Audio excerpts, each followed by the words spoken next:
Hi, everybody, and welcome to the latest episode of the Endless Celts Podcast. I hope you're all well who's listening. Today to be joined by my co-host John and a show regular William. How are you both? Good man. Yeah, not bad, mate. Not bad, thanks. No problem at all. Now, in terms of podcasts, it's going to be very light discussion and stuff, and what's been going on, a wee season review so far. But me and Franny did one about the transfer window. We give our opinions on it. I'm actually interested to hear yourself and John and William's opinion on it as well, in terms of what they think in terms of squad depth and players coming in. But I'll come to yourself, William, first. Now, me and Franny spoke about the types of player that come in, and types like Kyogo, Cameron Carter-Vickers come in at centre back. What was your overall opinion on the transfer window? I think we did as well as we could have done, to be honest with you. We banged on the tail end of last season about how it's going to be a big turnover, and which clearly was. On deadline day, that I was a bit afraid in the morning at the window when you're hearing that Eddie and Christie are potentially on their way out and Griffiths was gone, and then every tweet that was coming through from Celtic officially, it was just loan deals out the door and there was nothing coming in. But I was fairly happy with what we'd done. I don't think we could have done much more, to be honest with you. In an ideal world, we would have kept the likes of Eddie and Christie, not because I think they're our first 11 players, but I thought the weekend before, when we played in the Derby game, the bench was shocking to say the least, and we are lacking depth big time. So for me, you had to keep hold of these guys and bring additions in as well.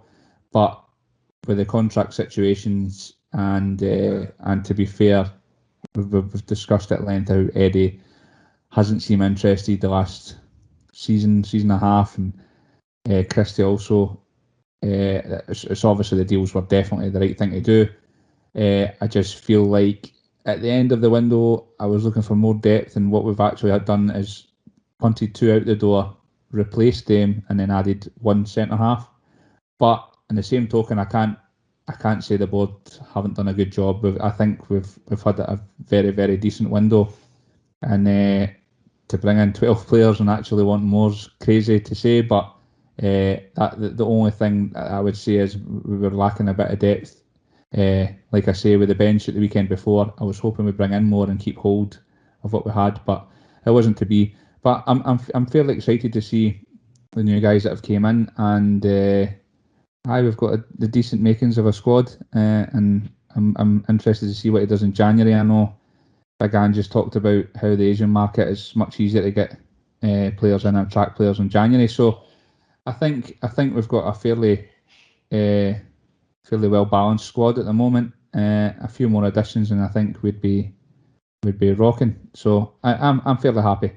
Yeah, I think it's a great point that you make in terms of obviously Christie, Edward, and Griffiths left, and well, obviously maybe Griffiths not so much, but in terms of Edward and Christie, it does leave a hole in the team. And as you said, we brought in Carter-Vickers to centre back, Jota and Giamakis as well. I think I agree with you in terms of the depth. I think we do lack in certain areas, but we'll come on to that further on in the podcast. But what about yourself, John, in terms of the transfer window? We even go right back to the start. The likes of Urigidi, Liam Shaw came in, Carr Starfelt, and then Kyogo came in. Was it a transfer window for you that Celtic done well in, or like William, do you think we could have improved in other areas too? I think that, if we need to be sort of relatively reasonable, we still brought in quite a fair amount of guys. You've almost got a full starting 11 transfers brought in. I thought it was a really good window, a successful window.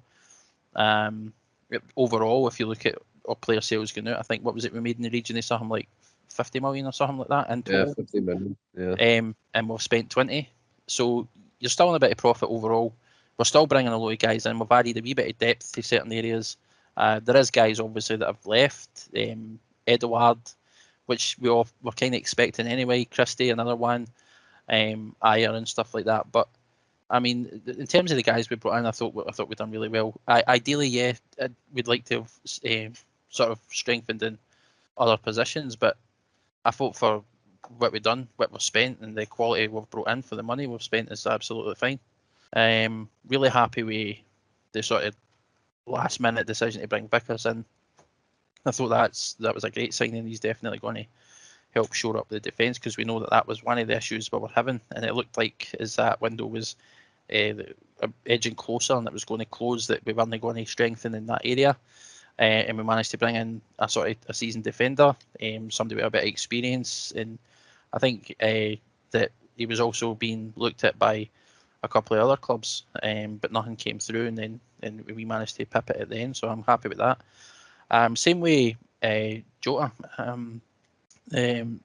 We've been kind of screaming for a left-sided player as well. I think most of us have agreed on this. It's one area that we needed strength on.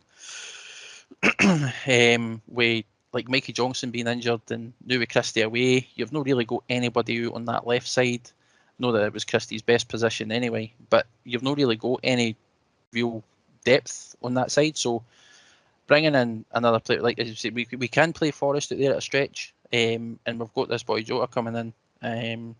So I thought that was another great signing. I think somebody that could do really well for us. I've got when I was at university, I met a few boys that are Portuguese boys that I'm still really good friends with. And one of them's a big Benfica fan as well, and he's well aware of who this boy is, and he says that he's been touted over in Portugal, at least under Benfica, has been touted as the next big thing. He's just not been able to get the opportunities or hit the ground running yet. But he suspects that he'll absolutely walk it out here. Know that disrespectful to the differences in the leagues and stuff like that, but I'm sure, I believe what he's saying, and I'm sure he probably will. And I think that we could have an absolutely fantastic signing on our hands, and I'm hoping it turns out to be another one of these sort of Patrick Roberts moments, and we've got the opportunity as well for Vickers and this guy to sign them permanently at the end of it as well, which is something we've not really had with previous loan deals. So I think it's good that we've got that in place as well, because if they do impress, we've got the opportunity to bring them in, and if they don't, then they've helped play their part, I guess, in the season. But overall, I'm really happy with the window. There's nothing to really complain about. The only thing I can really say about it is that, I mean, Edouard going to Crystal Palace sort of makes sense. He wants to try his trade at the English Premiership. I mean, they're not the biggest club down there, and no doubt he'll play well and win a move elsewhere. But Christie's move or decision to go to the Championship is absolutely baffling. And I said this in the group chat the other day, and I was just thinking about it when you look. What's the size of this? Like, do any of you recall the size of Bournemouth Stadium? It's something like 10,000. So that's even worse. I thought I was going to give them some credit and say 16. It's like 10,000. It's mental, because he's went for, and I mean, let's make no mistake, he would be a regular starter up here, whereas there was an opportunity for him to stay, sign a new contract, put yourself in the shop window again, like we've said with other guys. If you really want to go for a move, play your heart out for us this year, then put your name in the shop window, and then a bigger club will probably come in for you. But he's opted to just bypass that. He's gained up 60,000 a week fans, European football, everything that comes along with that. Walking out that tunnel, listening to the fans singing "You'll Never Walk Alone," the Champions League or Europa League music playing, and all the rest of it, to go and walk out a tunnel to 10,000. Like, it just absolutely, who does that? And you can't put it down to footballing reasons, because he's gone to the Championship. It's because he's a Bournemouth fan, isn't it? It's mental, and he had to. I mean, he turned down Burnley as well, I heard. So it has to be something like that. He's a Bournemouth fan. I mean, he's turned down the chance to actually play in the English Premier League to opt to walk out to sort of applause of 10,000 folk. Then, I mean, it's mental. Absolutely baffling. Celtic did everything they could to keep hold of him. The contract was offered. They wanted to go, so. You know, my thoughts on previous podcasts, I've always said I don't care how good you are, or how big you are, or what a player you are. If you don't want to be here, then do one. I am gutted though, because I've always been a big, massive Christie fan, even through last year when everybody was tearing strips at him. I've always thought he's a quality player. So, we've seen him. And with Edouard as well. See, and I know you touched the one in the last pod as well. See, when you see the whole farewell videos for Celtic, and you see what they've given to the club, you're like, oh. But it's the right time, it's the right deals. They had to go, and we've replaced them straight away. So it was a decent one. It was a decent deadline day anyway. When you consider, I mean, absolutely. When you consider the money, right? Let's just analyse it. Edouard's in the last year of his contract. Well, he's less than a year of his contract. What, 10 months left? and you've got a team paying however they estimate it, including all the add-ons, to be about 18.5. That's incredible business. Yeah. For a guy with less than a year left, and for Christie to still make how much was it? $1.5 million, 2 million, or something. Right. When he could essentially sign a pre-contract now and then leave for hee-haw in January, we still managed to get a couple of million out the deal for him. So when by and large, like you said, William, sometimes you just need to say bye. It just baffles me that was his decision rather than staying at us. But like you said, if they don't want to be here, 100%. See you later. But we all seen how much talent Edward and Christie had, because see, when they were on, they were unstoppable. And Christie showed it early on in this season, but this is the closer we got to the end of this window. I think he knew, because his performances dipped again drastically, and it just this writing was on the wall, I think, for quite a while for both of them. But overall, just to answer your question, Stephen, to be fair though, no, listen, I have answered it. John, you're like the big game man. You start off on a tangent and you go away and tell 4 other stories, then come back again. I think I've kept relatively on topic though, because we're still talking about transfers and things like that. I'm just saying, just to wrap up, I'm happy with the window. I thought we'd done a good bit of business, and I think that come January, like William says, exploring the Japanese market and stuff like that, I think we'll bring Marion in a couple of months' time. Mm-hmm. I think you've built up that Bournemouth rant for the last week and a half since the window ended there, John. It just absolutely baffles me, mate. I don't get it. And no offence to Bournemouth and Bournemouth fans, because I'm sure, they're obviously, they love their club as well, but you can't compare the two, and it's just mental. Yeah. I want to bring it back to what you said about, obviously, Carter Vickers coming in terms of an experienced pro at centre-back. William, John made a great point. He comes in, we all thought that deal was dead in the water, and then obviously the last day it re-emerged again, and it was concluded towards the end of the transfer window. See, I'll come to both of you, but I want to come to William first. But see, in terms of Carter Vickers and Starfelt, now, I don't think you can drop Stephen Welsh. I think at the moment he's our number one centre-back. Would you drop Starfelt and start Vickers in the next game? Yeah, I would definitely like to see a bit of Carter Vickers. I can't judge because I've not seen much of him. I know he's highly rated. You don't come out of Spurs if you're not. But for what I've seen of Starfelt so far, I'm not convinced. I'm not saying that he's not going to be a player for us, but from what I've seen so far, I've not been impressed. I thought he had a decent game in the Derby game, but we've discussed it before, and I've been pretty vocal about the fact that before that, and pretty much every game, I feel like he's given away a proper goal scoring opportunity, and we've not looked great defensively. And his defence is pretty much, when we are defending, it's just him and Welsh, because the rest of the team are bombing forward to get goals. So it's a tough predicament, and I think we've seen it. We're quite objective to the long ball over the top. I don't think he's pacey enough, and that's when he gets himself in trouble. And I feel like when he does, I feel like he's this might sound a bit. It's going to be harsh if I say that. I can't say that. I feel like he's more. I think he's like a glorified Beaton, with the fact that he's always diving into challenges. It's as if he's making a midfielder's challenge. The amount of times we've seen him get turned easily or making silly fouls because he's standing on a halfway line, doesn't need to make the foul, and the boy's ready to turn, and he either makes the foul or dives in and the guy's away. So I've not seen much that excites me from him. I'm really, really, really, really wanting Big Julian to get fit and come back in, because I thought he was colossal the first season he was with us, and I think he would slot right back in. But yeah, and you're right. I think Welsh he's a solid 7 out of 10 every week, and he gives his all. So I would say he'd be the first centre half that's on the team sheet, and then it's a matter of how Big Ange sees it in training and what he feels he wants to do. But the good thing is that, the football that we're playing and how intensive it is that we're playing, we need to rotate. So all these guys are going to get a chance, and I would like to see what Carter Vickers can do. So yeah, I would throw him in. What about yourself, John? Obviously, to give credit to yourself, you've kind of been on Starfelt's kind of side of things when all of us in the pod are going after him, and you've pointed out some good things about him that sometimes we've missed because he's kind of had a bad game or something's led to a goal scoring opportunity. And then you mentioned that Carter Vickers coming in, another season pro, played well at Bournemouth last year, and by all accounts, all the fans down there, even though you rant about them, but they wanted him to stay in terms of being a player for them going forward. Now, would you be inclined to drop Starfelt or keep Starfelt on and Vickers as like backup for now? What way would you go about it?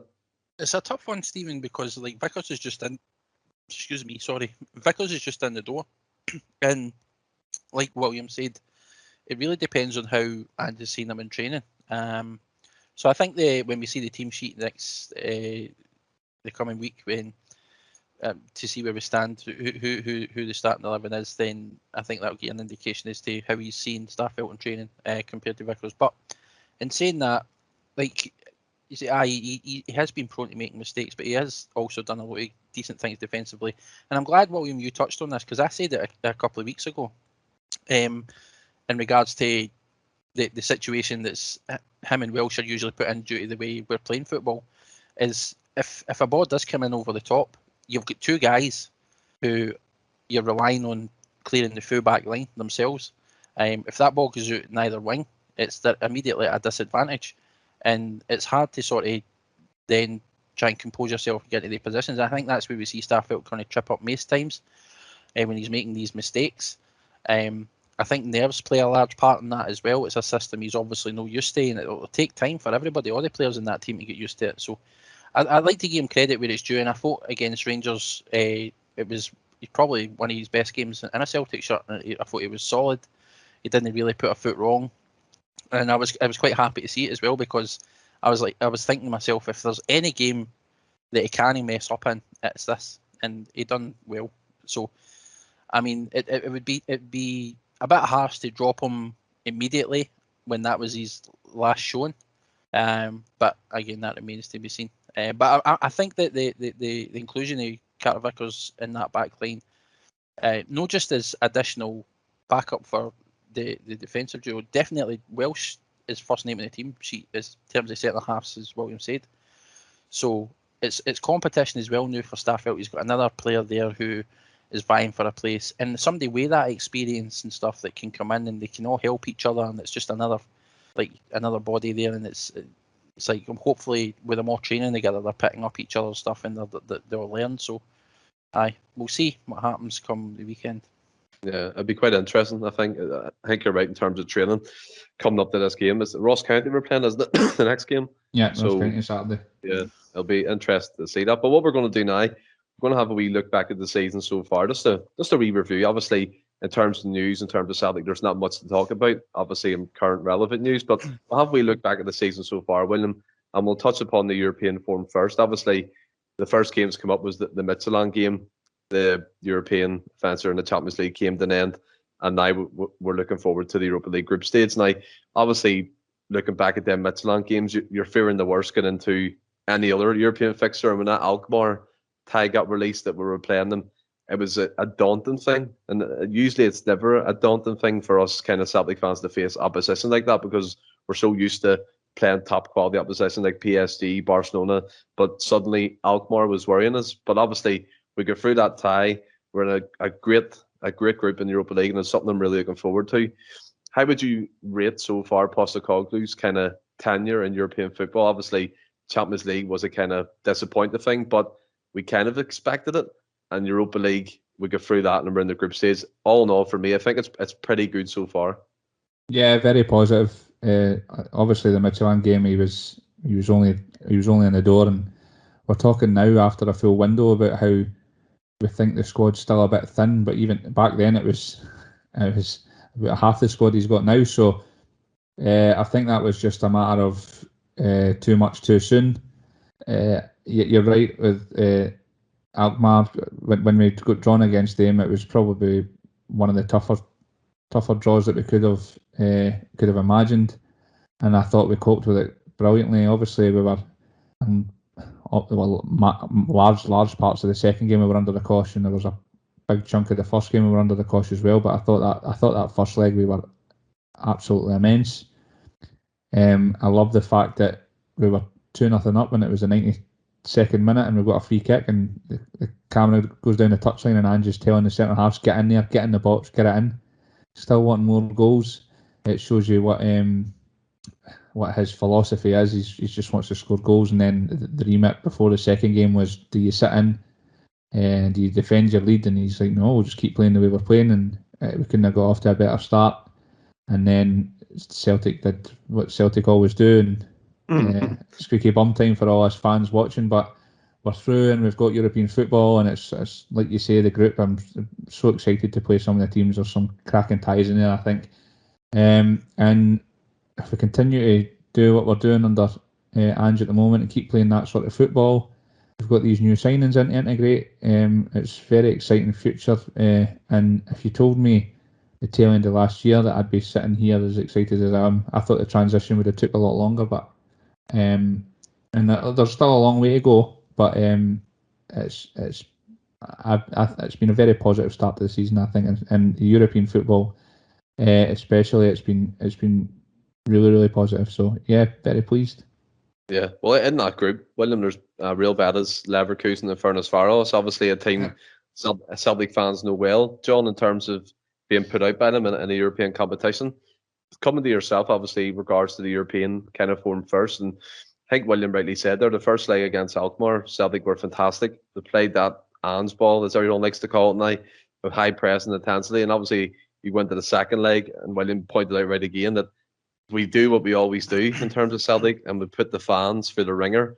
Me, for one, I honestly was watching that game through cracks in my hands at some points. It does look like we were there for the taking. But looking at it, obviously, back in hindsight, after a week or so on, are you happy with the kind of progress you're seeing under Postecoglou in the European front?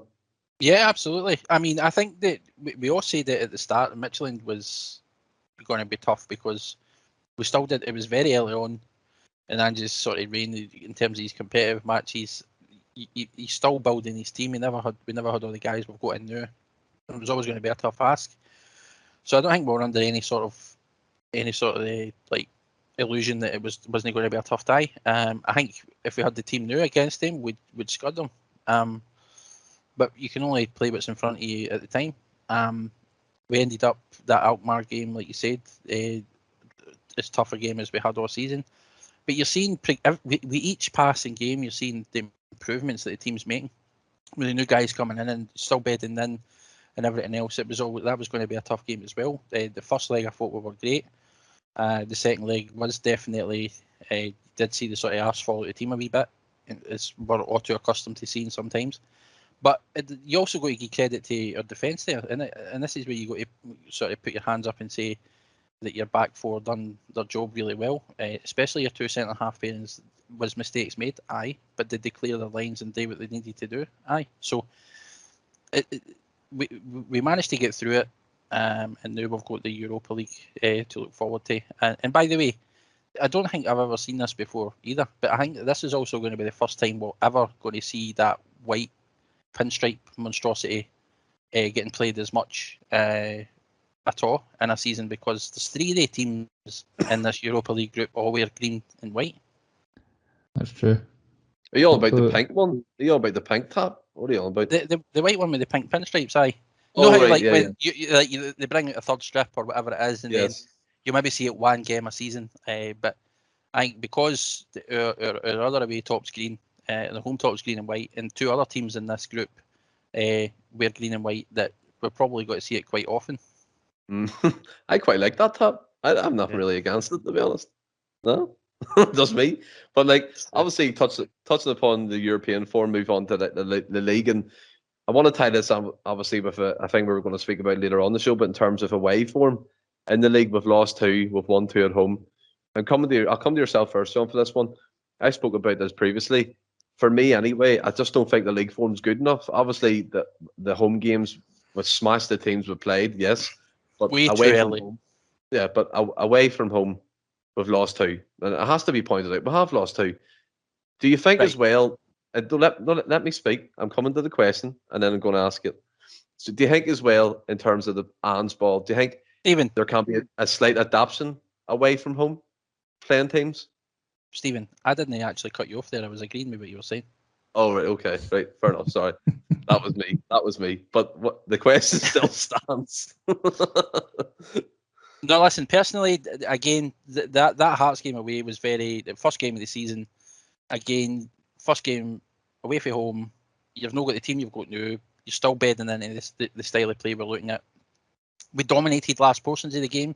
I don't think that scoreline, much like the second time we played Hearts, actually favoured them more than it should have, because we should have won it, but we didn't.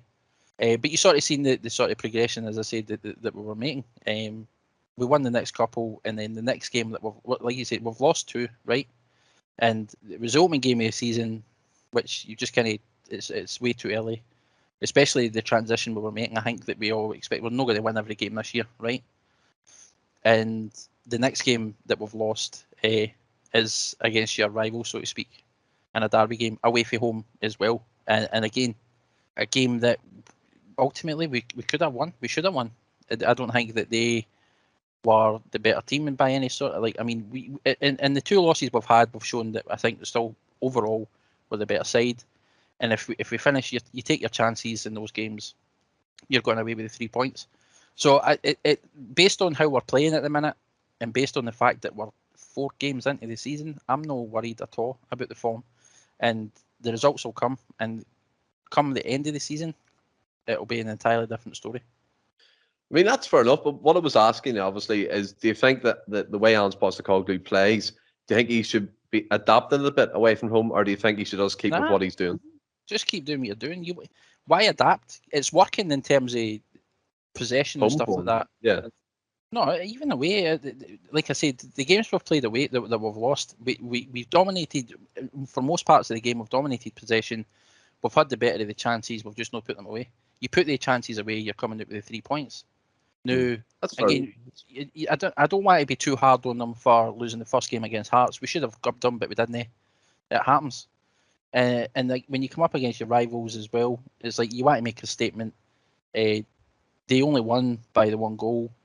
I mean, it wasn't a great goal by any means. And again, if we take our chances, for the majority of that match we were in control, we took our chances, we're away for the 3 points. So I think just stick to what you're doing. There's no, maybe in Europe you'd maybe have to consider it against the likes of Betis and stuff like that, but no in the SPFL, just go out and to destroy every team, every game. That's what I think you should do. Destroy every team. I love that line. Nice one. What about yourself, William, in terms of the league form? Obviously, John made great points there in terms of, obviously, Hearts was the first game of the season, and then when you're playing Rangers, if we took the chances like Edwards won, we could have went away with 3 points, but you always go back to it. It's all ifs, buts, and maybes for me, and we have lost 2 on the road, and it's not concerning yet, but if the trend keeps going for me, it will be concerning. What's your opinion so far in the league form? Yeah, I hear what you're saying, Stephen, mate, but I don't see Ange changing his philosophy. And John's right with the fact that and the other 2 games that we have lost, we've definitely been more than in the game. And it's about taking your chances, but at the same time we didn't take our chances and we got beat. So it's not ideal start, but it's not nightmare stuff. We're still in a period of transition. There's going to be plenty more defeats along the way, plenty more results that don't go our way. The style that we are playing, it's very difficult to keep that going for large periods. So, I mean, there will be injuries, there'll be tiredness, it's not going to be on it every game. I think the Derby game we were off it. As much as we had a lot of possession and stuff, we didn't press like we have been previously. And not to go back in it, but obviously Kyogo through the middle and stuff like that, which I think he will be prominent up there now that Edward's gone. I feel like he was kind of shoehorn him out to the left just to fit Edward in, which he doesn't need to now. So yeah, I'm not worried at the moment. I don't think I will be worried. I think with Ange at the helm, I'm quite happy to take the gaffer's lead, and some of the football we've played this year has been unbelievable. So I think we'll be fine. I think if he keeps going the way he's going, we'll be all right. Yeah, I agree. And obviously brings me on to the next point. And we did speak about the transfer window weeks. The very first podcast we've done in terms of Postecoglou's tenure, but spoke about that the squad's going to look different, John, and the way it looks, the way it's going forward. And we've made all these, as you said, 12 players come in. We could make a first 11 out of the players we've brought in. The last day, Jay Mack has come in, Jada come in, and Cameron Carter-Vickers come in. Do you think now that Celtic are well equipped to at least go on the run in terms of being up there for the title in January and then look to strengthen again? Or do you think we're well equipped enough that if we don't do much in January, that we can see the season through in terms of the title challenge? Well, I heard you, mate. I feel that as I said, I mean, there's still quite a long way to go. It's hard to say for definite that what we were going to be come January. I still think there's a couple of positions that we could do, getting a couple more pieces in, just to add depth, because as William quite rightly alluded to just a minute ago, over the course of this season, given the style of football we play, injuries and fatigue are going to play its part, and it's just natural that that's going to happen. Especially when you're coming straight out into a new season and playing like that right off the bat. So I expect that we'll probably get a couple more in because we require the depth anyway, and we need to accommodate for the potential that guys are going to be tired and they need a rest, or guys are going to be injured. But I feel the way the team is at the minute is enough to see to win this league. I firmly believe that. With the guys we've brought in, I mean, it's still early for the new ones like Jota and Giacomakis and Cameron Carter-Vickers, but I mean, I still feel that we've got enough about us to be able to do enough in the league. But I think we're kidding ourselves if you don't think that we still need a couple of pieces in just to add to the depth and just to cover for certain guys. But I mean, we've got guys coming back for injury as well. Like you said, when Julian comes back, that's you got another centre half. When I think Forrest is back potentially this week, could be free this weekend. That's you got another guy on the right, potentially left. You've still got Mikey Johnson to come back. See if he's still got a place. You've still got Dembele to come back. Ange looked quite keen on Dembele prior to the injury, so I suspect we'll probably see him feature when he's ready. So I mean, the things are starting to certainly look up, and the progression we're making on the park is great. So I think that we're going to be all right, but I'd still like to see a couple coming in now. I think the positions as well, in terms of what you're saying, like left back, left mid, centre mid and stuff, that they need depth. Greg Taylor, apart from him, William, you've got Bolingoli, who doesn't really he's not getting a sniff, and I said at the start of the season, I think he'll be first choice, but that kind of got proved wrong pretty quickly. Adam Montgomery, he kind of drifts between left mid and left back to fill both positions, and I think he's a young player too, coming through the ranks. But at the moment, I think John made a great point there. There should be enough to see us through a title challenge in the SPL.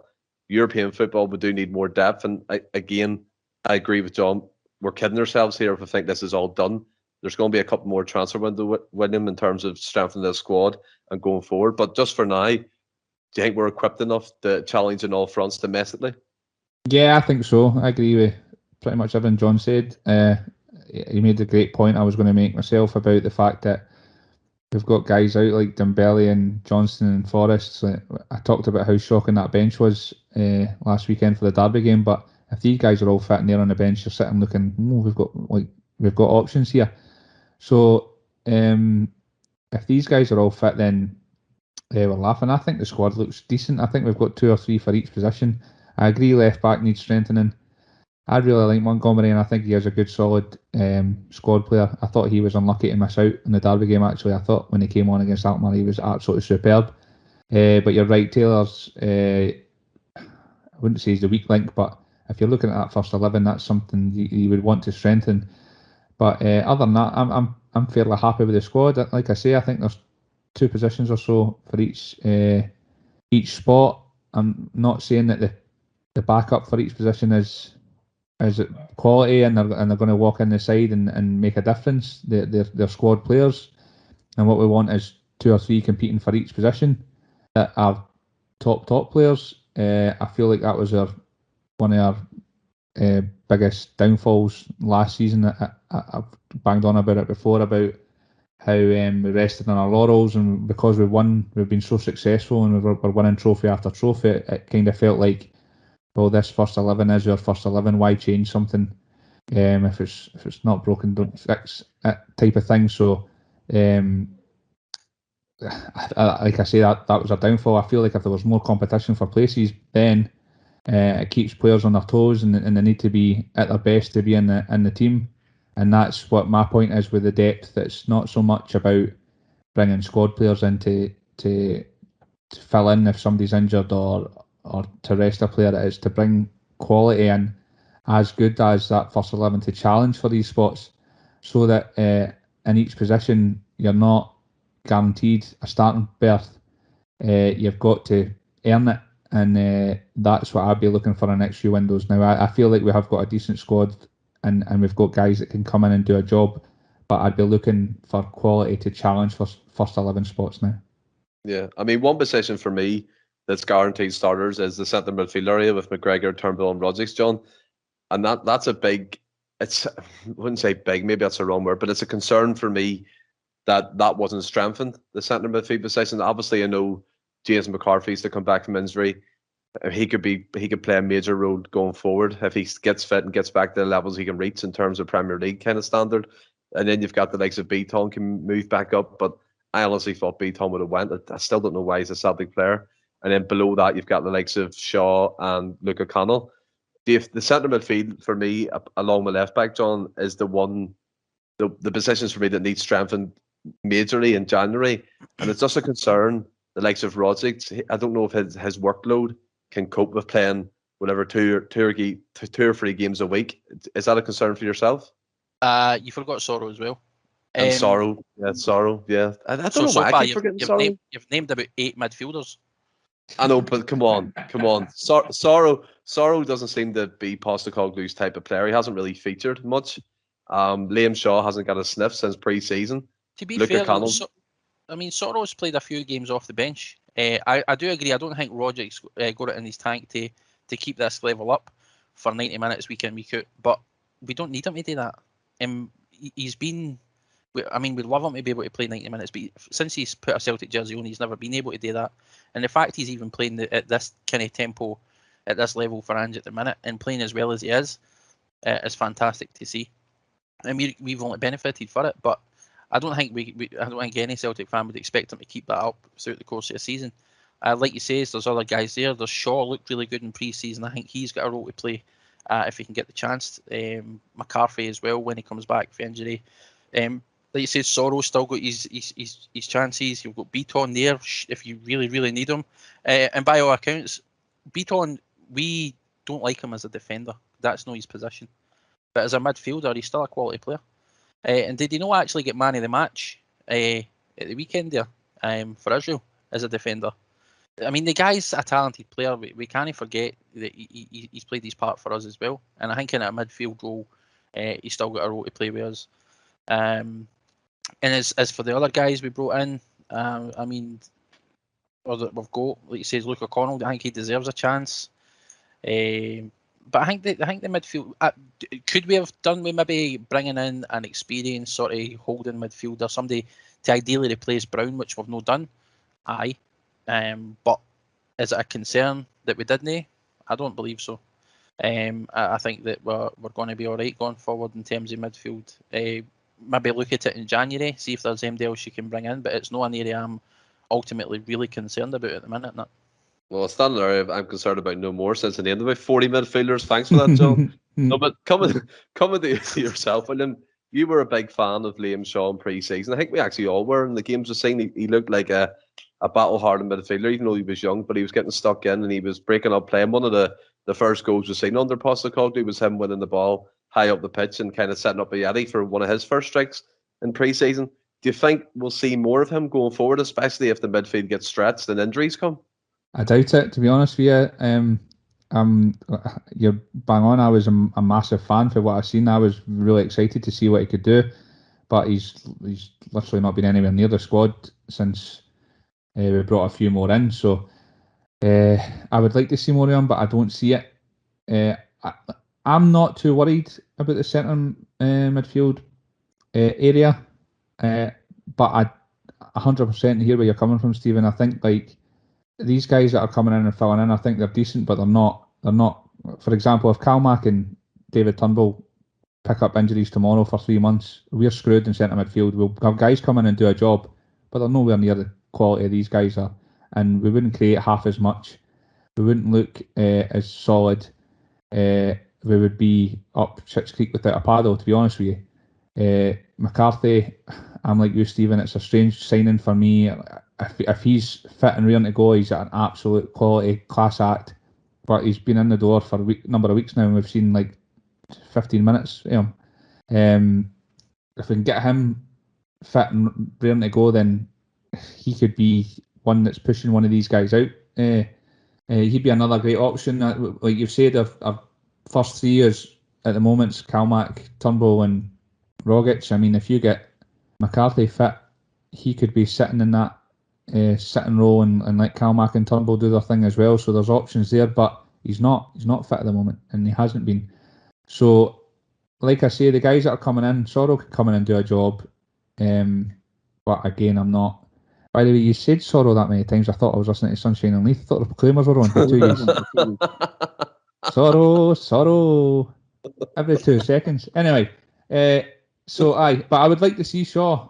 I'd like to see a bit more of him. I thought he'd have been perfect in that role. He was great in the tackle, and he's a big, strong boy. He must be 6.5 foot, surely. But we've not seen any of him. And if like Ange knows a lot more about football than I do, so he's obviously seen something that's maybe he's more of a prospect than anything else. And these guys were brought in before Ange was in the door, to be fair, so they're not his signings. So, like I say, when we're looking in January again, the signings we're bringing in, I'm hoping that it's guys of quality that are pushing for first 11 rather than the likes of Sorrows and Shaws and stuff like that, who are pretty much squad players to come in if somebody else falls out. So not worried at the moment, but if we pick up a couple of big injuries, I think we're really, really struggling in that department. I think you're right, Stephen. Yeah, 100%. I'm 100% right, as I always am. But look, just to round up the show, guys, I want you to pick a favourite moment of the season so far. There's been a few. I mean, there's been a lot of bright moments in terms of Kyogo, the games at home, the European game against Alkmaar and stuff. But come to yourself, William, first. What's been the standout moment for you? Or even if you want to pick a standout player, who's it been and why? Yeah, I don't think you can look any further than Kyogo. He's been an absolute joy to watch since he's came in. But my favourite moment is probably, it's not even a moment in a game or a goal or as such. It's Kyogo himself and how much a humble character he is. And there's a moment that made me smile, and it was when he got. I don't know if it was the game he got a hat trick in. He got taken off anyway, as he always does after the hour mark. And he's on the bench, and he got announced as man of the match in the stadium, and the camera panned to him, and he's just full of smiles and bowing his head to the fans and clapping along and humble. And then at the end of the game, when he's got the ball and they're going round the park clapping the fans, he's running up to every teammate like he's a boy in a school playground, and they're all cuddling and that. And he's just an absolute joy as a person, it seems, and as a footballer, it's just been an absolute privilege to watch. So that's been my favourite moment. See when he ran up to like Joe Hart and stuff, and tapped him on the shoulder, and then gets a big cuddle, and then runs off to somebody else. Brilliant. You're all about them cuddles with them, aren't you? I know, mate. I love a cuddle, man. You and your Anne's Postecoglou pillow that you sent in. Pillow. Sitting between me and the wife every night in bed. What about yourself, John? What's been a standout moment for you? I don't have a standout moment specifically, I would say, but I'm just this is as excited as I've been in a while for the season, and that largely in part to the style of football we're playing, just becoming a big admirer of Ange and the way he handles himself and the way he's got the team playing. I'm just excited about. My favourite moment is just the fact that the season started again and that we're looking like we're back to winning ways, because like William said a number of times, if you'd have said to me we'd be in this position last year at this point, I don't know. We started this podcast during one of the worst seasons that we can remember. That's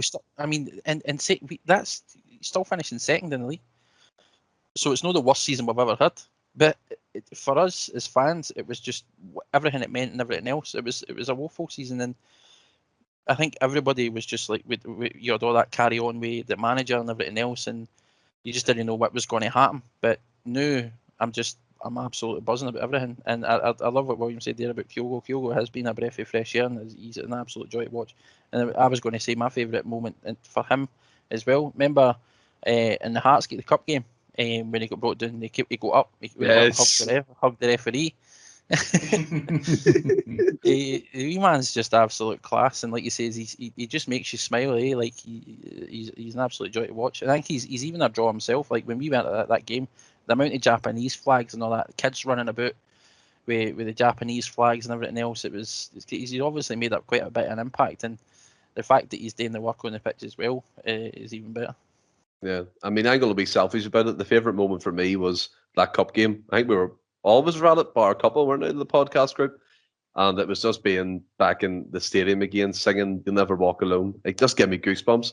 Obviously, allied to the wins and the big wins and the likes of Kyogo, the players like that, Joe Hart as well. I have to give a shout out to Joe Hart. He's made a big difference to the Celtic team since he's come in. Oh, and wait, as what? you said, what? Say that again? No, I can't rewind. I can't go back. Stephen can admit when he's wrong. He would give him that, to be fair. Yeah, I always admit when I'm wrong. You know that. I think Joe Hart. He has been a big difference, and I'll give you. If Barcast was still in that, so it'd be a totally different story. So there you go. You've got it out of here, right? But who said Eddie Howe wasn't coming though? Was it you that said that, Stephen? You've not mentioned it. I don't mention it because every time I do, you shoot me down. So I'll keep it to myself, all right? But obviously, in terms of the main show, that's it done. But I'm bringing back the quiz this week. So between William and John, obviously you guys know the rules. Whoever answers 3 right, I can't even remember myself, but we'll get there. And if you're ready, we'll crack on. Yep. But remember correctly, John cheated his way to a win last time, so it's revenge this time. I think. Shit, I actually forgot I won that. I genuinely did. I'm like, I think here's another one I'm going to lose. So question 1. Who scored 2 goals against Rangers in February 1981 as Celtic came from behind to win 3-1 and go top of the league? 81? Yeah. Jeez, oh. He played for Arsenal. Joe Johnson. What? No. Joe Miller, sorry. He's a Sky pundit. Charlie Nicholas. Honestly, Yeah. 1-0 to William. I don't even know. I wasn't even Right born. now, names. I wasn't born then either. Question 2. Who scored 129 goals for Celtic, made 515 appearances, and was voted their best ever player by the club's fans in 2002? And what was Jimmy the player's Johnston. nickname? Jinky. What was the player? Yes, that's 2-0 to Willie. Question 3. Which former footballer has played 2 spells with St Mirren, West Ham, and Celtic? McAvenny. Yes, John. Where were you? You looking at Google again? Nah, I have no guy. What were the words? I think John kind of gave up there. But John, I want to give it to yourself for a second. Obviously, you are the guy in the podcast who does everything on YouTube, Spotify, and gets it up there, iTunes and stuff. Give the listeners a wee update on where we are with like the likes of video and things like that. I knew you were going to ask me this. Well, everybody's got stuff going on at the minute and busy. There's been a lot happening. Obviously, you've moved from Ireland across to Scotland. And William and Ross were busy in the run-up as well. We want to get stuff done, but everybody always has lives outside of this. And it's try to get the time together just to obviously get everything tested out, make sure everything's all running smoothly, everybody's okay to start going ahead with it. So hopefully very, very soon. I'm looking in the next couple of weeks at least. I think we've organised about 4 test events and none of us have showed for one of them. I think we just need to wait till retirement, to be honest with you. Nah, it will happen, but like I said, it's not a case of just diving headfirst into it, because we didn't want to look stupid and all the rest of it. And I've said this to you before, but I want to make sure everything's all right and everybody's stuff's equipment's working, everything's up to scratch, because you want to obviously come across well, and like I said, everybody's got lives outside of this and everybody's been busy recently. We've got Ross and Franny who are getting housework and all that done this week and everything else, and last week you all had the Gala Day stuff as well, William. So I mean, it's try to get everybody together at the same time, and try to work out and iron out all the kinks. But it will happen. Just give a few weeks. And then obviously William, big sender us. Did you enjoy this one? Always. I You'll get a honestly, big Senderos. You'll get a big Senderos heat right in your chest next time I see you. By the way, I don't see it like. big It's just, Zidane number. Oh, I see, to be honest, I don't see it either. It does come into my head that time just when I got see his him at the balls. pub. Next week it'll be Bruce Willis or something. Oh yes, big Brucey. That's another one. But listen, guys, it's been another great show. Some great things covered. And to the people who are listening, stay well and keep safe. Hail, hail.